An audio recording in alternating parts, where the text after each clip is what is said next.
Russia's Vladimir Putin sought to shake the very foundations of the free world, thinking he could make it bend to his menacing ways. But he badly miscalculated. He thought he could roll into Ukraine and the world would roll over. Instead, he met with a wall of strength he never anticipated or imagined. He met the Ukrainian people.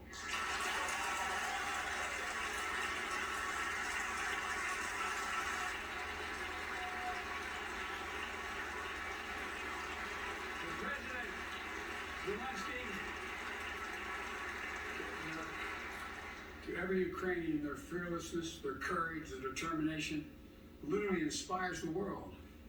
Groups of citizens blocking tanks with their bodies, everyone from students to retirees to teachers, turned soldiers defending their homeland.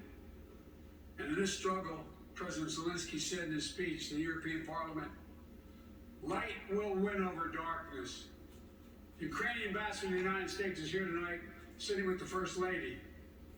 Let each of us, if you're able to stand and send an unmistakable signal to the world. Okay. Thank you. Thank you, thank you, thank you.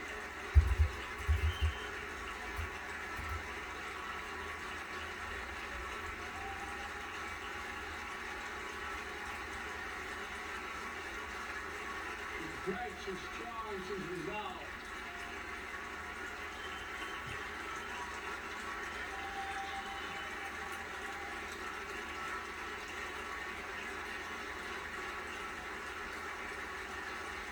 Yes, we, the United States of America, stand with the Ukrainian people. Throughout our history, we've learned this lesson. When dictators do not pay a price for their aggression, they cause more chaos. They keep moving, and the cost, the threats to America and America to the world keeps rising. That's why the NATO alliance was created, to secure peace and stability in Europe after World War II. The United States is a member, along with 29 other nations. It matters. American diplomacy matters. American resolve matters. Putin's latest attack on Ukraine was premeditated and totally unprovoked. He rejected repeated efforts at diplomacy.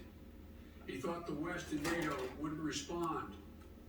He thought he could divide us at home, in this chamber, in this nation. He thought he could divide us in Europe as well. But Putin was wrong.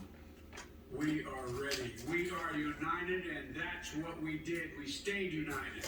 We prepared extensively and carefully. We spent months building coalitions of other freedom-loving nations in Europe and the Americas, from America to the Asian and African continents, to confront Putin. Like many of you, I spent countless hours unifying your European allies. We shared with the world in advance what we knew Putin was planning and precisely how he would try to falsify and justify his aggression. We countered Russia's lies with the truth. And now that he's acted, the free world is holding him accountable, along with 27 members of the European Union, including France, Germany, Italy, as well as countries like the United Kingdom, Canada, Japan, Korea, Australia, New Zealand, and many others. Even Switzerland are inflicting pain on Russia and supporting the people of Ukraine. Putin is now isolated from the world more than he has ever been. Together,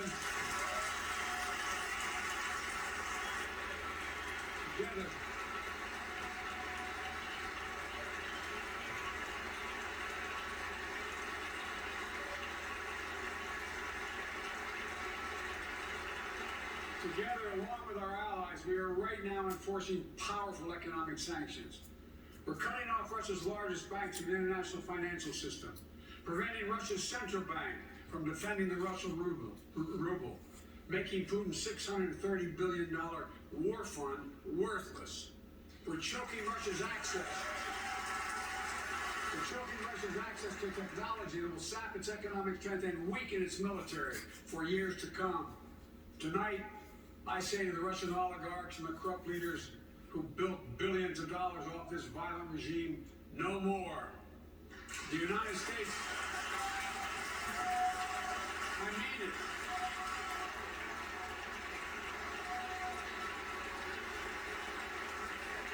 The United States Department of Justice is assembling a dedicated task force to go after the crimes of the Russian oligarchs.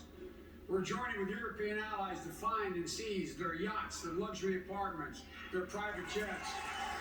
We're coming for you, ill-begotten gains. And tonight, I'm announcing that we will join our allies in closing off American airspace to all Russian flights, further isolating Russia and adding additional squeeze on their economy.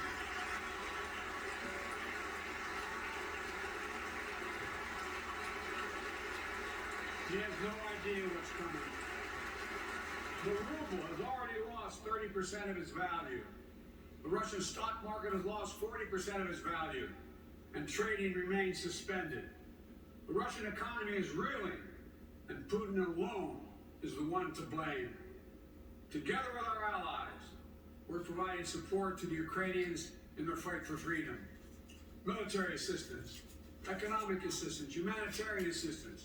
We're giving more than $1 billion of direct assistance to Ukraine, and will continue to aid the Ukrainian people as they defend their country and help ease their suffering.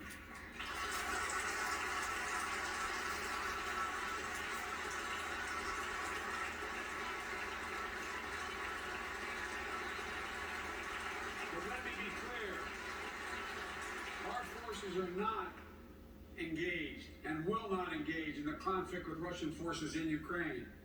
Our forces are not going to Europe to fight Ukraine, but to defend our NATO allies in the event that Putin decides to keep moving west. For that purpose, we have mobilized American ground forces, air squadrons, ship deployments to protect NATO countries including Poland, Romania, Latvia, Lithuania, and Estonia. And as I've made crystal clear, the United States and our allies will defend every inch of territory that is NATO territory with the full force of our collective power. Every single inch.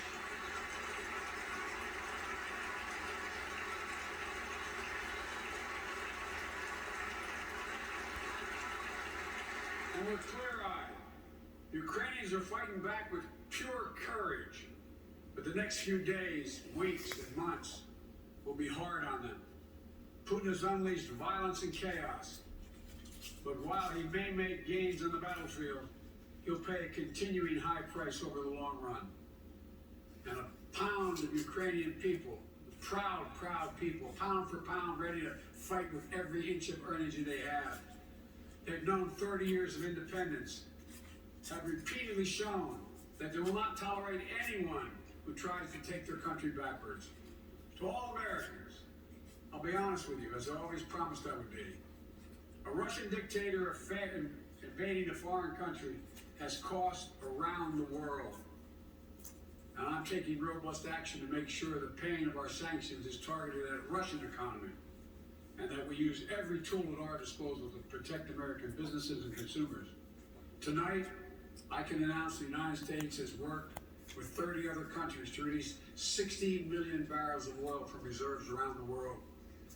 America will lead that effort, releasing 30 million barrels of our own strategic petroleum reserve. And we stand ready to do more if necessary, united with our allies. These steps will help blunt gas prices here at home, but I know news about what's happening can seem alarming to all Americans.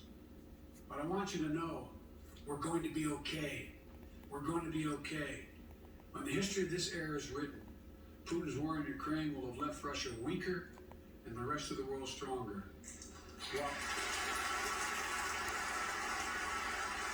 While it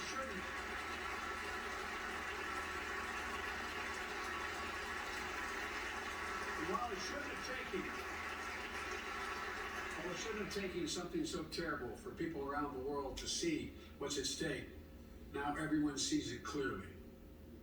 We see the unity among leaders of nations, a more unified Europe, a more unified West.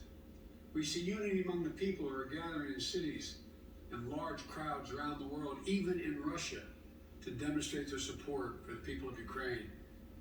In the battle between democracy and autocracies, democracies are rising to the moment, and and the world is clearly choosing the side of peace and security. This is the real test, and it's going to take time. So let us continue to draw inspiration from the iron will of the Ukrainian people. To our fellow Ukrainian Americans who forged the deep bond that connects our two nations, we stand with you. We stand with you. Putin may circle Kyiv with tanks, but he'll never gain the hearts and souls of the Iranian people.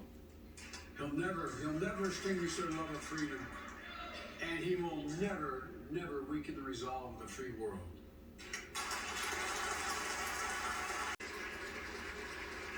Thank you, thank you, thank you.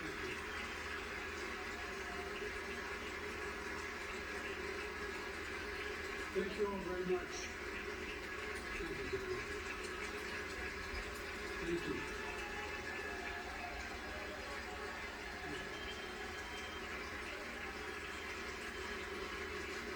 Thank you all very, very much. Thank you. Please. Thank you so much. Madam Speaker, Madam Vice President, our First Lady and Second Gentleman, members of Congress and the Cabinet, Justices of the Supreme Court, my fellow Americans. Last year, COVID-19 kept us apart.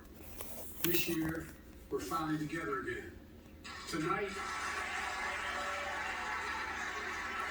we meet as Democrats, Republicans, and Independents, but most importantly, as Americans. With the duty to one another, to America, to the American people, to the Constitution, and an unwavering resolve that freedom will always triumph over tyranny.